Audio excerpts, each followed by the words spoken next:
dalam 5 tahun terakhir ini, kelompok-kelompok Islam seolah menjadi terasing di negerinya sendiri. Itu yang dia rasakan.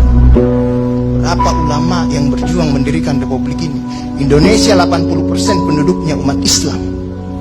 Tidak pernah meminta 80% hasil sumber daya alam yang dikuasai negara untuk umat Islam. Gak ada yang dia minta. Ada gak dia minta? 80% umat Islam penduduk Indonesia tidak pernah meminta 80% APBN untuk umat Islam. Gak ada yang dia minta. Sederhana permintaan umat Islam. Dia mau berdialog sama Tuhannya. Dia mengingatkan umatnya akan kebaikan, yang tidak hanya mengajarkan doa makan dan doa minum, tapi juga cara memilih pemimpin. Itu kira-kira. Inilah ketegangan-ketegangan. Ketika agamanya dinistakan, kok susah sekali ini membawa ke proses hukum. Muncullah demo berjilid-jilid, yang kemudian berujung ulamanya tidak bisa pulang. Belum lagi penghujung, kemudian ada agama yang diperhadapkan sebagai musuh besar Pancasila. Nah, ini menarik menurut saya.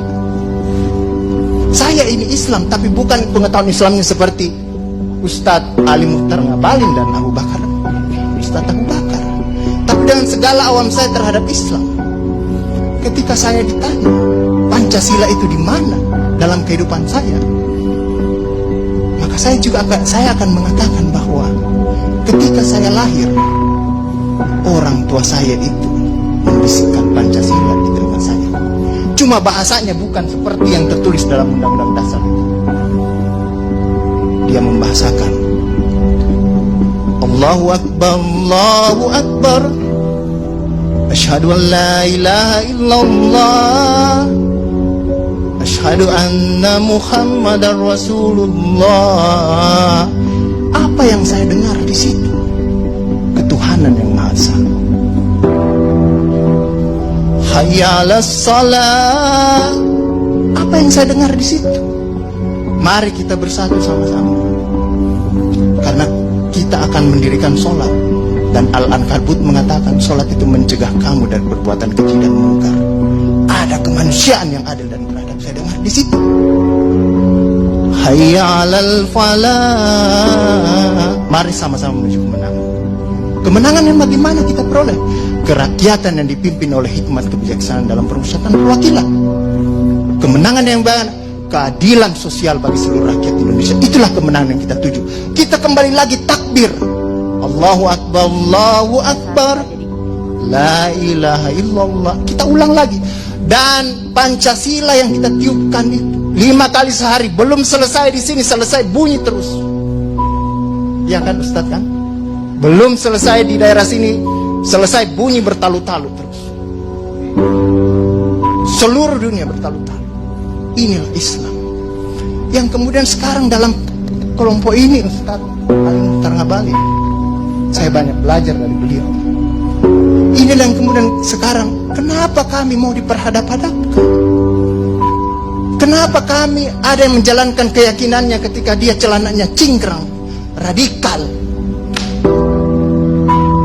atau dia pakai cadar, dulu diperhadap-hadapkan. Saya Indonesia, saya Pancasila, ada dulu itu banyak sekali seperti itu. Kenapa kami seperti ini? Sekarang, akhirnya sekarang semua orang disuruh pakai cadar. Inilah kemudian rentetan yang membuat istilah tadi Ustadz Abu Bakar, kok paranoid sekali dengan undang-undang HIP ini. Ada luka.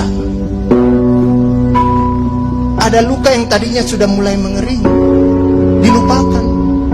Tapi tiba-tiba ini kemudian dikhawatirkan, jangan sampai Pancasila ini mau dipakai sebagai instrumen untuk membiarkan kelompok Islam dan kelompok. Apalagi kalau kita baca RUHP itu, memegang kekuasaan pembinaan ideologi Pancasila ada sama presiden. Saya juga baca-baca sekilas tadi.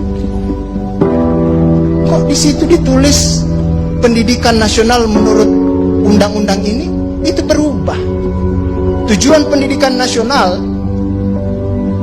oleh Undang-Undang Dasar mengatakan bahwa beriman, bertakwa, berakhlak mulia. Di sini diciptakan pendidikan nasional itu bertujuan untuk menjadi tenaga ahli dan terampil. Ini kan mau dikasih jadi tukang ini bagi kapitalis kalau seperti itu berpikirnya. Nah, inilah yang kemudian yang dirasakan oleh kelompok-kelompok Islam dalam perspektif perjalanan konstitusional kita, bahwa ada yang tidak adil dilakukan oleh kekuasaan. Kelompok Islam selama ini tadi yang saya katakan tidak pernah meminta apa-apa. Paling jauh kelompok-kelompok Islam mungkin dapat honor dari negara. Itu pun tidak dipakai untuk foya, dikembalikan lagi untuk membantu negara, menghidupkan santri-santri, mencerdaskan kehidupan bangsa, menciptakan manusia-manusia yang beriman, bertakwa dan berakhlak mulia. Yang sebenarnya tugas pemerintah itu dikembalikan lagi seperti itu. Itulah yang kemudian mulailah sekarang kelompok Islam sangat hati-hati kalau kemudian Pancasila ditiupkan terus, seolah-olah ini mau dijadikan instrumen untuk memarjinalkan Pancasila.